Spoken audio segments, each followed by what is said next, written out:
Budget की ये है कि इसमें कोई भी क्षेत्र या कोई वर्ग नहीं छोड़ा गया। साथ ही सबसे पहला काम जो देश के अंदर माननीय मोदी जी ने आयुष्मान योजना पूरे देश में जो लागू हो रखी थी, जो दिल्ली में अब तक लागू नहीं थी, मैं आपको बधाई देना चाहता हूं कि सबसे पहला काम आपने आयुष्मान योजना को इसके अंदर लागू किया है और वो 5 लाख तो जो भारत सरकार देती है, उसके अलावा 5 लाख अब दिल्ली सरकार भी उसमें दिया करेगी और दिल्ली की जनता को इससे बहुत फायदा मिलने वाला है। उसके लिए भी मैं आपको बहुत धन्यवाद करता हूं।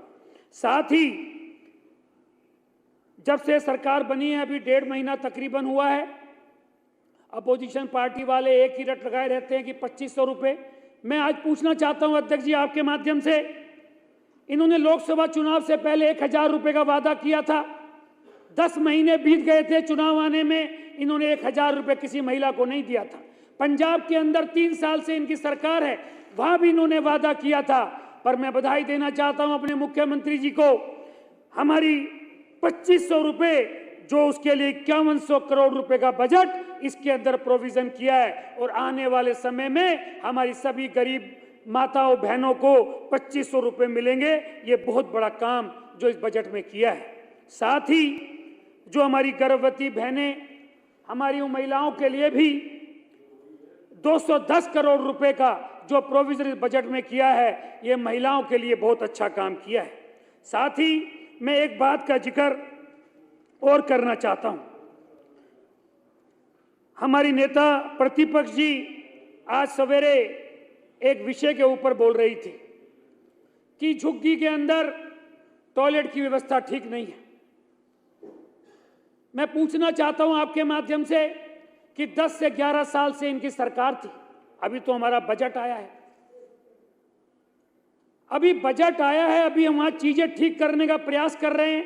हम सभी विधायक अपने अपने क्षेत्र में लगातार काम कर रहे हैं। अगर उसके पीछे किसी की उसके अंदर कोई कमी है, उसकी अगर सही मायने में कोई जिम्मेदार है, तो ये सामने आज अपोजिशन में बैठे जो पहले 10 साल इधर बैठते थे वो उसके जिम्मेदार हैं। मैं बधाई देना चाहता हूं मुख्यमंत्री जी को, उन्होंने झुग्गी बस्ती के लिए जो 696 करोड़ रुपए का बजट रखा है, आने वाले समय में चाहे वह नाली हो, गली हो, खरंजा हो और तो और जो वहां पर अभी बारात घर नहीं होते थे, जो गरीब व्यक्ति अपनी शादी में दिक्कत होती थी कि वो कहां शादी कराएंगे, आज वो 696 करोड़ रुपए के जब बजट उनकी झुग्गी में मिला है, तो चाहे वह टॉयलेट हो, चाहे बारात घर हो, हर चीज की व्यवस्था रहेगी। और जो मोदी जी का वादा होता है अंतिम व्यक्ति की चिंता करना, सबका साथ सबका विकास, उस काम को अगर किसी ने किया है तो माननीय मुख्यमंत्री जी ने झुग्गी बस्ती वालों के लिए किया है। यह सच में बहुत बड़ा काम है, मैं बहुत बधाई देना चाहता हूं आपको। साथ ही अटल कैंटीन जो वादा किया था, खासकर झुग्गी बस्ती के लोगों के लिए, गरीब के लिए खाने के लिए 100 कैंटीन खोली जाएंगी, 100 करोड़ रुपए उसके लिए आवंटित किए हैं। यह भी एक बहुत बड़ा काम किया है। महिलाओं की सुरक्षा के लिए 50,000 सीसीटीवी कैमरे लगेंगे और सीसीटीवी कैमरे के साथ साथ खाली सीसीटीवी कैमरे ही नहीं, उसके अलावा भी और सी बहुत महिलाओं की सुरक्षा के लिए बहुत सारी चीजों की जो घोषणाएं इसके अंदर की हैं, मैं बधाई देना चाहता हूं आदरणीय मुख्यमंत्री जी को। साथ ही मुझे इस बात का कहते हुए बड़ा दुख हो रहा है, वैसे तो उस बात को कहने की आवश्यकता नहीं है। चुनाव के दौरान उन बातों का जिक्र हमने जब किया दिल्ली की जनता को, तो दिल्ली की जनता ने इनको 62 से 22 में कर दिया और जिस हिसाब से ये आजकल अपनी बात रख रहे हैं, मुझे पूरा विश्वास है 22 से ये 2 पे जरूर रह जाएंगे आने वाले समय में। इन्होंने खाली घोटाले ही नहीं, घोटाले शीश महल का घोटाले तो इन्होंने अध्यक्ष जी बहुत किए हैं, परंतु जो शीश महल का घोटाला जब इन्होंने किया, जब कोरोना काल चल रहा था, कोरोना काल के अंदर जब दिल्ली की जनता को जरूरत थी दवाइयों की, दिल्ली की जनता को जरूरत थी खाने की, तो उस समय के मुख्यमंत्री ने हाथ खड़े कर दिए। उन्होंने कोई व्यवस्था नहीं करी क्योंकि वो अपने मकान शीश महल बनाने में व्यस्त थे। परंतु माननीय मोदी जी, माननीय अमित शाह जी ने दिल्ली की जनता का ख्याल रखा और दिल्ली की जनता के लिए अस्पताल से लेकर खाने की व्यवस्था करी। मैं आज मुख्यमंत्री जो उस टाइम के थे उनको आज सही मायने में दिल्ली की जनता ने सबक सिखाया है। वो मुख्यमंत्री छोड़ो, लीडर ऑपोजिशन छोड़ो, विधायक भी नहीं रहे क्योंकि उन्होंने हरकत ऐसी की थी। साथ ही कल एक साथी विधायक अपोजिशन पार्टी के बोल रहे थे कि हमारे यहाँ का स्कूल बहुत जर्जर हालत में है। मुझे सुन के बड़ा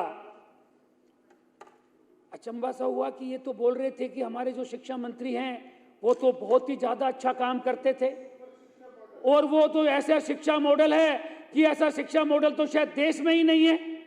आपका ही विधायक अभी 1.5 महीने पे सरकार बनी है और 1.5 महीने में स्कूल जर्जर हो गया। इस बात से जाहिर होती है अध्यक्ष जी कि इन्होंने कोई स्कूल भी नहीं बनाए। और वो मैं कहना चाहता हूं अध्यक्ष जी आपके माध्यम से, वो शिक्षा मंत्री नहीं थे, शराब मंत्री थे, शराब मंत्री। इसी वजह से खुद भी हारे और तिहाड़ जेल के अंदर दोबारा से उनका इंतजार हो रहा है कि वो कब आएंगे, क्योंकि अभी मुकदमा चल रहा है इनकी सरकार। मैं माननीय मुख्यमंत्री जी आपसे कहना चाहता हूं, ये पढ़ी लिखी सरकार का जो आपने कहा है ये आपका बड़प्पन है, ये आपका बहुत बड़प्पन है जो आपने शब्द का इस्तेमाल किया। मैं कहना चाहता हूं ये पढ़ी लिखी सरकार नहीं थी, ये घोटालों की सरकार थी। इन्होंने खाली घोटाले, शीश महल का घोटाला ही नहीं, शराब का घोटाला किया। इन्होंने स्कूल की जो अभी बात कर रहे थे कि स्कूल बनाए, स्कूल के जो कमरे बनाए, एक कमरा बनाने में जो खर्चा आता है अध्यक्ष जी, मैं आपसे कहना चाहता हूं उसकी जांच होनी चाहिए। 1 से 2 लाख, मैं कह रहा हूं 5 लाख का एक कमरे में खर्चा हो जाएगा। 25-25 लाख रुपए का खर्चा इन्होंने एक एक कमरे के नाम का लिया है, उसकी भी जांच होनी चाहिए। हर चीज में घोटाला किया है। और तो अध्यक्ष जी मैं 2 मिनट और मैं आपको कहना चाहता हूं अध्यक्ष जी, एक मोहल्ला क्लिनिक खुलता था जिसके अंदर ना दवाई होती थी ना डॉक्टर होता था। दिल्ली के अखबारों में ऐड आए तो समझ में आती थी, वैसे तो वो भी कोई तुक नहीं थी। मोहल्ला क्लिनिक एक मोहल्ले में खुलता था, परंतु दिल्ली के अखबारों में ही नहीं अध्यक्ष जी, मैं कहना चाहता हूं पूरे देश के अखबारों में ऐड आती थी। ये ऐड की सरकार थी, इसी वजह से आज ये अपोजिशन में बैठे हैं। मैं कहना चाहता हूं और बधाई देना चाहता हूं मुख्यमंत्री जी को। इन्होंने खासकर जो समस्या समझी पानी की और सीवर की, जिसकी आज दिल्ली के अंदर हम जब सुबह आज पब्लिक से मिलते हैं तो कोई पब्लिक का बड़े से बड़ा कोई काम लेके नहीं आता हमारे पास, पानी और सीवर की बात करते हैं। मैं बधाई देना चाहता हूं कि 9,000 करोड़ रुपए इन्होंने जो उसके लिए रखे हैं, मुझे पूरा विश्वास है आने वाले समय में पानी और सीवर की समस्या दिल्ली से जरूर दूर होगी, ऐसा मुझे पूरा विश्वास है।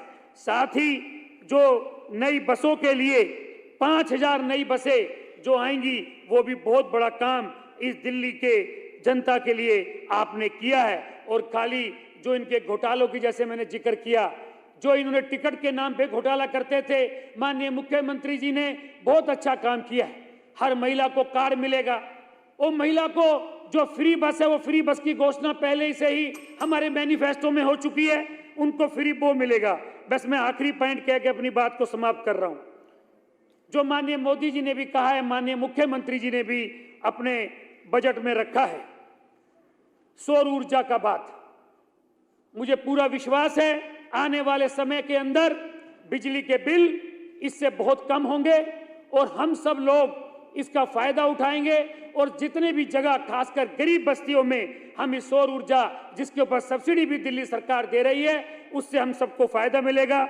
बातचीत तो बहुत थी, खासकर अभी हमारे दोस्त जो बोल रहे थे, शायद बिना पढ़े बोल रहे थे कि हमने बजट कम कर दिया। हेल्थ के ऊपर 8,519 से 12,800 किया है, एजुकेशन के ऊपर 15,000 से 19,000 किया है, कोई बजट कम नहीं किया। 76,000 करोड़ से 1 लाख करोड़ किया है। मैं आदरणीय अध्यक्ष जी आपका धन्यवाद करता हूं और मुख्यमंत्री जी को बहुत बहुत बधाई देते हुए अपनी बात को समाप्त करता हूं। माननीय सदस्य कुलदीप कुमार। धन्यवाद अध्यक्ष जी, आपने बजट की चर्चा पे मुझे बोलने का मौका दिया। अध्यक्ष जी, दिल्ली विधानसभा में 27 साल बाद भारतीय जनता पार्टी की सरकार आई है और दिल्ली के लोगों की उम्मीद थी कि 27 साल बाद भाजपा की सरकार आई है। लेकिन मुझे तो ऐसा लग रहा है अध्यक्ष जी कि ये दिल्ली में 1 महीने में लगने लगा कि ये भाजपा की सरकार नहीं है, ये दिल्ली वालों पे विपदा की सरकार आ गई है। जब से भारतीय जनता पार्टी की सरकार आई है दिल्ली के अंदर, अध्यक्ष जी, दिल्ली वालों विपदा पे विपदा विपदा विपदा आती जा रही है। कल जो बजट दिल्ली के मुख्य बताऊंगा, अभी सब बताऊंगा। राणा जी सब्र तो रखो, अध्यक्ष जी मौका दे, सब बताऊंगा। तो अभी मुख्यमंत्री ने बजट प्रस्तुत किया, हमें लगा कि 27 साल बाद बीजेपी की सरकार दिल्ली में आई है तो कुछ विजन होगा, बजट के अंदर कुछ अच्छी घोषणाएं होंगी, दिल्ली वालों के लिए कुछ फायदे की बातें होंगी। लेकिन अध्यक्ष जी पूरा का पूरा बजट खोखला बजट है, केवल हवाई बजट है, धरातल पे जो बजट है वो दिखता नहीं है।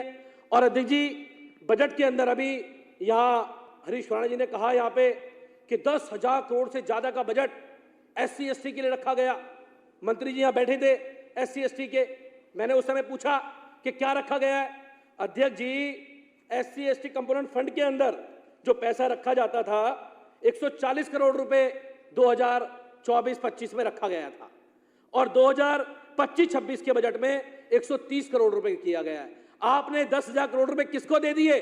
SC ST का तो आपने 10 करोड़ रुपए कम कर दिया जो उनको फंड मिलता था। तो ऐसी हवाई बातें ना करें। दलित समाज के लिए, SC ST के लिए फंड को इस सरकार ने कम किया है, क्योंकि ये सरकार कभी भी दलितों के हितैषी सरकार नहीं हो सकती है। इस सरकार के पास ना दलितों के लिए, उनके उद्धान के लिए, ना उनके उत्थान के लिए, ना उनकी पढ़ाई के लिए, उनके बच्चों की लिखाई के लिए कोई विजन इस सरकार के पास नहीं है। पूरी तरह से खोखली सरकार है। दूसरा, बार बार यहाँ अभी मुख्यमंत्री जी ने अपने वक्तव्य में भी कहा कि साबरमती का सी प्लेन, साबरमती का रिवर फ्रंट, मैं पूछना चाहता हूं मुख्यमंत्री जी से, मुख्यमंत्री जी साबरमती का रिवर फ्रंट जो 2020 में देश के यशस्वी प्रधानमंत्री नरेंद्र मोदी जी ने बैठ के सवार होकर चालू किया था, कहां तक पहुंचा वो? क्या वो स्टैच्यू ऑफ यूनिटी तक पहुंच गया? वो तो रास्ते में रुक गया, बंद हो गया, वो नहीं चल रहा है। मुख्यमंत्री जी जब यहां वक्तव्य रखे कोई मंत्री बताए क्या वो सी प्लेन आज चालू है? झूठ का ढकोसला, पूरी सरकार झूठ पे टिकी हुई, पूरी झूठे आंकड़े, बस सदन में आओ और झूठ बोल दो। वो सी प्लेन स्टैच्यू ऑफ यूनिटी तक चलना था, वहां तक पहुंच भी नहीं पाया। अध्यक्ष जी मुझे बड़े शर्म के साथ कहना पड़ रहा है इस सदन के अंदर। और किसके लिए? देश के प्रधानमंत्री नरेंद्र मोदी जी। आप उनकी बातों को झुठलाने में लगे हुए, पूरी की पूरी सरकार आज यहां नरेंद्र मोदी जी की बात को झूठ साबित करने में लगी हुई है। बजट में बात हुई 5100 करोड़ रुपए की, महिलाओं के लिए बात हुई। मैं पूछना चाहता हूं, देश के यशस्वी प्रधानमंत्री जी ने, मैं बड़े सम्मान से उनका नाम लेता हूं, क्यों लेता हूं? उन्होंने कहा था कि हम तो 8 मार्च को महिला दिवस को महिलाओं के खाते में 2500 रुपए दे देंगे। ये किसकी गारंटी है?